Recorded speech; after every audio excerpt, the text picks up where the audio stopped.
High YouTube বন্ধুরা, দেখুন আমরা যাচ্ছি ওই মায়াপুর রথে রথে যাচ্ছি। এটা কৃষ্ণনগরের বাসে উঠেছি, আর বাদ বাকি এই বগুড়া থেকে বাসে উঠেছিলাম, ওইটার ভিডিও করতে মনে নেই।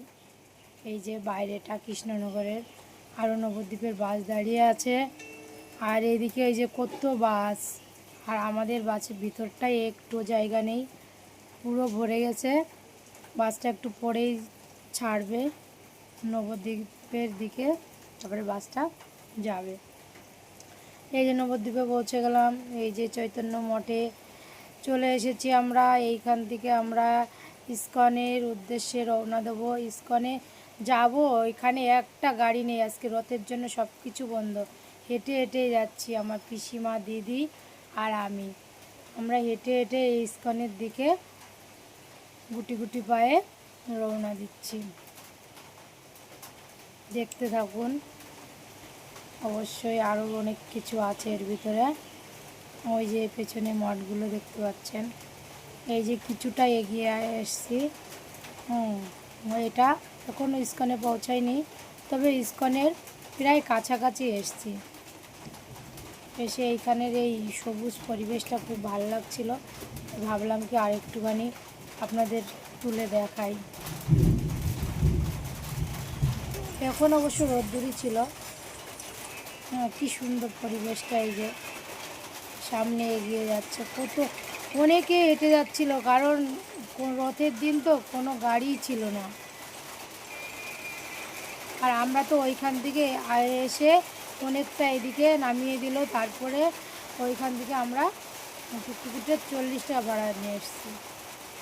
তার জন্য ইস্কনের ভিতরে আর কোনো এসে উঠিনি।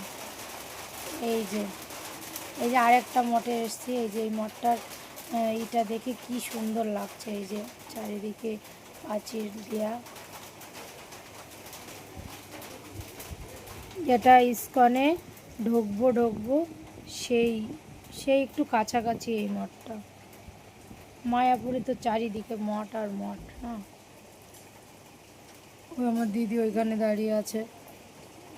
সব সময় রাস্তাঘাট সবসময় পয় পরিষ্কার করে রাখে। ওই যে সব দিদিরা পয় পরিষ্কার করে। আর ওই যে ইস্কনের চূড়াটা দেখা যাচ্ছে হালকাভাবে।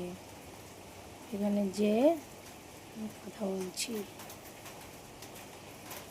এই ইস্কনের প্রথম গেট। তারপরে যাচ্ছি আমরা, যে এই যে ইস্কনের ভিতরে প্রবেশ করলাম। প্রবেশ করে আমার পিসিমার খুবই খিদে পেয়েছে। এখানে বলছে কোথায় টিকিট পাবো, কোথায় টিকিট পাবো। ওই যে টিকিট কাউন্টার, আমার দিদি ওইখানে টিকিট কাটতে চলে গেল। এদিকে আমি একটু ক্যামেরা বন্দি করছি। ওই যে ওইখানে নিমাইয়ের সংকীর্তন ঘর, ওইটাই নিমাই সবসময় সংকীর্তন করে। আর এইটা ইস্কনের ভিতরে প্রবেশ পথ। এখান থেকে প্রবেশ করে আমার দিদি টিকিট নিল। টিকিট নিয়ে গুটি গুটি পায়ে আমরা এগিয়ে যাচ্ছি। কোথায় প্রসাদ কক্ষ আছে, প্রসাদ কক্ষ থেকে একটু প্রসাদ নিয়ে আমরা আবার রথের উদ্দেশ্যে বেরিয়ে যাব। যেতে যেতে চারিদিকে দোকানে প্রচুর জিনিস, আর লোকজনও প্রচুর, কিন্তু রথের ওইখানে সব লোকজন বলে একটু এইদিকে ভিড়টা অনেকই কম। তারপরে এই যে চারিদিকের দৃশ্যটা দেখুন। এবারে এই চলে এসেছি আমরা খাবারের লাইন প্রচুর। এত লাইনের জন্য আমরা তো ভাবছিলাম যে কেন যে খেতে আসলাম, হয়তো রথটাই টানতে পারবো না। তারপরে জগন্নাথের কৃপায় এই যে প্রসাদ কক্ষর সামনাসামনি লাইনটা এত তাড়াতাড়ি টেনেছে যে প্রসাদ কক্ষের সামনাসামনি চলে এসেছি। এই যে সবাই যাচ্ছে প্রসাদের ঘরের দিকে, আমরাও যাব। আমরা ওই যে লাইনে দাঁড়িয়ে আছি, লাইনটা টানছে আস্তে আস্তে। এই যে আমরা এখন ভেতরে প্রবেশ করলাম। প্রসাদ দিচ্ছে, যে আমাদের বসিয়ে দিয়েছে। ওইদিকে থালা দেওয়া হয়ে গেছে, আমাদের এই দিকটাই দেবে, আমাদের এই দিকটাও আসবে। এত লোক সব অপেক্ষা করছিল একটু প্রসাদ নেওয়ার জন্য। লাস্ট অবধি যে প্রসাদ নিয়েছে।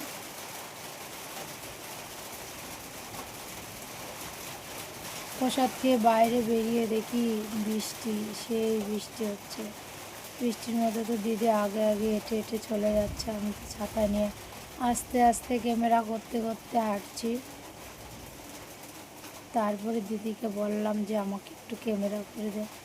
আমার দিদি তো শুধু ক্যামেরাটা ধরেই ছিল, তাই অল্প একটু আমি ক্যামেরার ভিতরে যেতে পেরেছি। এই যে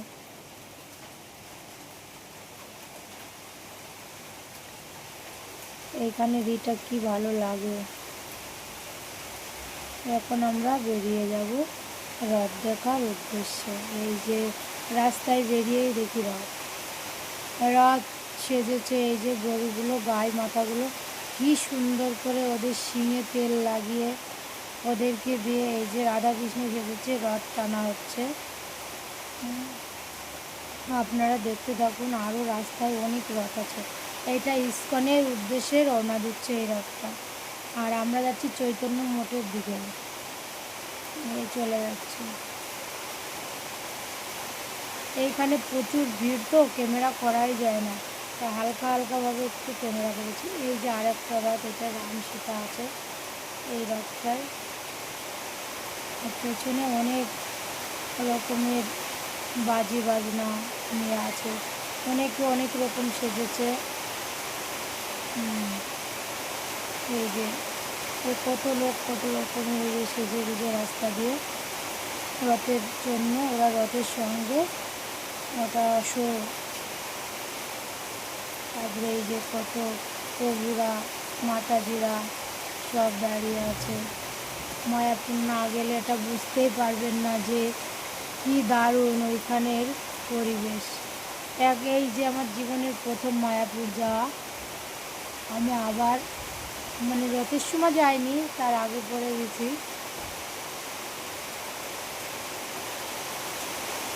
এই যে প্রভুরা নেচে নেচে কীর্তন করছে, এই দৃশ্যটা দেখেন, এইটা কি ভালো যে লাগছিল।